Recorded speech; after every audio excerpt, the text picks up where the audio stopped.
E aí, galera, resolvi fazer esse vídeo para vocês. Como vocês já sabem, houve importantes alterações nas normas de auditoria em 2016 e a principal alteração foi relacionada ao novo relatório de auditoria independente. À época, lá em julho, tá no meu canal do YouTube também, eu fiz uma atualização, né, do que mudou em relação às normas NBCTA 700, 701, 705 e 706, que tratam, né, do relatório de auditoria, da opinião com ressalva, sem ressalva, adversa e abstenção de opinião. E agora, pessoal, com o começo da publicação das demonstrações contábeis, demonstrações financeiras referentes a 2016 e, consequentemente, né, o relatório do auditor independente já no novo modelo, eu achei que seria interessante para vocês a gente ver isso na prática. Então eu trouxe para vocês aqui, o vídeo de hoje é para a gente ver as atualizações que ocorreram em 2016 na prática e como ficou principalmente a nova estrutura do relatório de auditoria independente, ok? Trouxe para vocês aqui a demonstração, o relatório de auditoria independente da Cielo, tá? Da empresa contratada para auditar a Cielo SA, ok? E a gente vai então passar agora para essas principais estruturas, principais alterações. Olha só, pessoal, isso aqui está disponível na internet, tá? Qualquer um de vocês pode baixar. Então, primeiro vem com o título, até aí nada demais, né? Parecer dos auditores independentes, e aí o título, né? Que é um novo nome, Relatório do Auditor Independente sobre as Demonstrações. Nada mudou. Destinatário aos administradores e acionistas da Cielo, também é o padrão, poderia ser conselho de administração, tá? Mas é o normal. E aqui, pessoal, a gente já tem uma grande alteração, tá? Não vou ler aqui as demonstrações, não é esse o objetivo, tá? Mas aqui a gente já tem uma grande alteração que é o parágrafo de opinião sendo o primeiro parágrafo, a primeira seção do relatório de auditoria independente. Para quem já estudava anteriormente, sabe que esse parágrafo, pessoal, ele viria ou no quarto ou no quinto, na quarta ou na quinta seção nas normas até julho de 2016. Agora não. O relatório de auditoria independente, pessoal, ele já começa com a opinião que o auditor vai dar, seja ela sem ressalva, com ressalva, adversa ou até mesmo se abster de opinar. Aqui já fica claro, ó, que ele está dando uma opinião e quando a gente tem essa frasezinha aqui, ó, as demonstrações financeiras acima referidas apresentam adequadamente em todos os aspectos relevantes a posição patrimonial e financeira, etc, etc. Quando a gente tem essa frase, a gente já sabe que isso se trata de um relatório, uma opinião sem ressalva, tá? Então, o que aconteceu em relação àquele parágrafo introdutório que a gente tinha lá nas normas até julho de 2016? Ele mesclou com o da opinião. Olha só o comecinho para a gente ver, ó. Examinamos as demonstrações financeiras, etc. Mutações, né, do patrimônio líquido, fluxo de caixa, etc, etc. Então aqui, pessoal, ele já dá a introdução, o que foi verificado, né, naquela auditoria. E logo depois já a opinião. Então a primeira sessão, pessoal, é a sessão da opinião. A segunda sessão, também uma novidade. Ela vai justificar, embasar aquela opinião dada na primeira sessão. Então aqui, ó, reparem, base para opinião, ó. Essa é a segunda sessão, beleza? Base para opinião. Aí vem, nossa auditoria foi conduzida de acordo com as normas brasileiras, internacionais de auditoria, nossa responsabilidade, etc, etc, etc. E acreditamos que a evidência de auditoria obtida é suficiente e apropriada para fundamentar a nossa opinião. Então, pessoal, essas duas primeiras sessões, primeira sessão, opinião, segunda sessão, base para opinião, elas são obrigatórias e vêm nessa sequência, tá? São as duas únicas sessões que necessariamente tem que vir nessa sequência. Primeira sessão, opinião, segunda sessão, base para a opinião. E aqui uma outra novidade. Antes, quando o auditor ia opinar sem ressalva, ele não precisava de um parágrafo, né, uma base para a opinião sem ressalva. Agora não, agora ele precisa, mesmo que seja sem ressalva, como é o caso desse nosso parecer, desse nosso relatório de auditoria, né, da Cielo aqui que eu estou apresentando, mesmo assim ele precisa colocar esse parágrafo logo após a opinião, o parágrafo da opinião e logo depois a base para a opinião, ok? Aí, pessoal, depois, isso aqui, ó, principais assuntos de auditoria. Isso é uma outra novidade, né?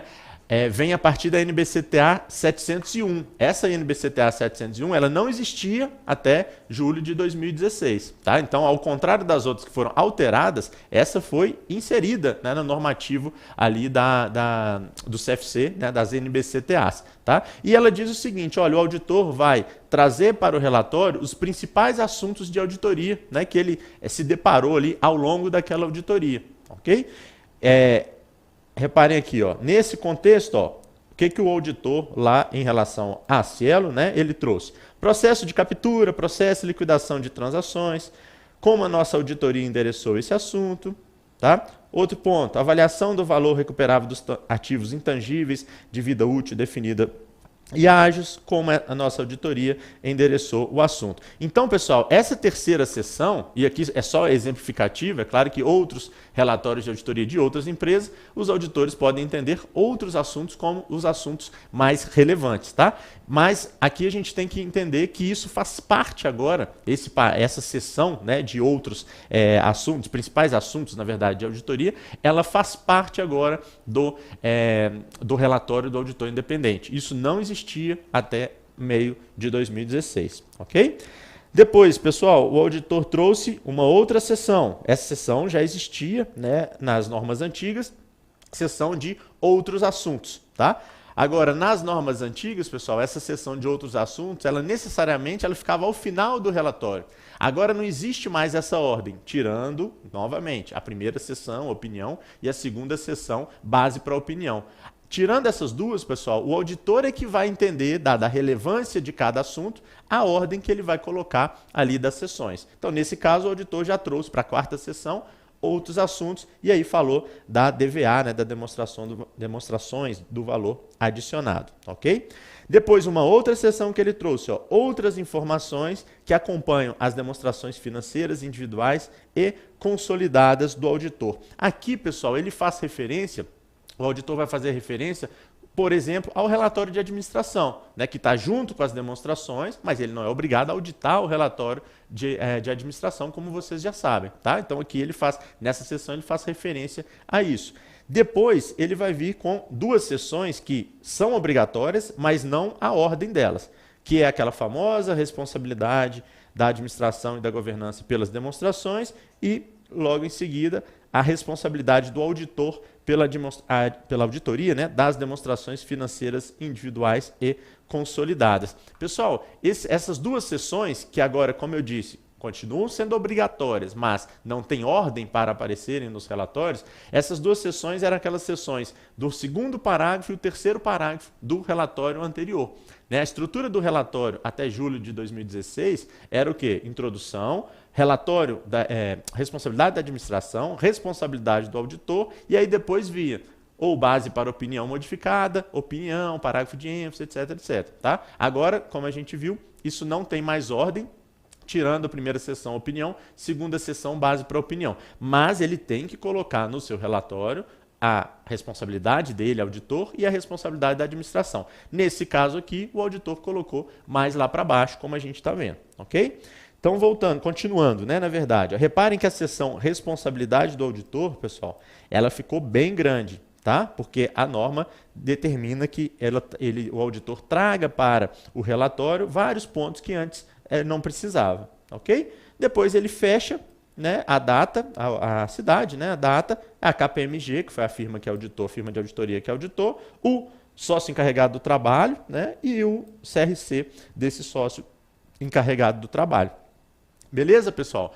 Então, essa é a nova estrutura, tá? O que não apareceu aqui que poderia aparecer? Parágrafo de ênfase. Ah, o parágrafo de ênfase, ele sumiu das normas agora? Não, continua podendo aparecer. Nesse caso, o auditor, né, a KPMG, a firma de auditoria, entendeu que não precisava chamar a atenção de nenhum assunto por meio de um parágrafo de ênfase, ok?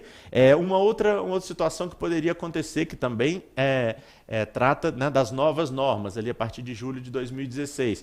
Base para continuidade operacional, que anteriormente, para quem já estudou, isso poderia ser chamado, quando existisse uma incerteza quanto à continuidade operacional daquela empresa que está sendo auditada, o auditor poderia chamar a atenção disso por meio do parágrafo de ênfase. Agora isso foi separado pela NBCTA 570 e pela NBCTA 706. Então isso agora é separado. Ele pode ter um parágrafo de ênfase chamando a atenção de outros assuntos, em relação a algum outro assunto relevante, mas também incluir um outro parágrafo chamado, né, base para continuidade operacional. Ok? Nesse exemplo que eu trouxe não tem, mas isso continua existindo nas normas. Ok?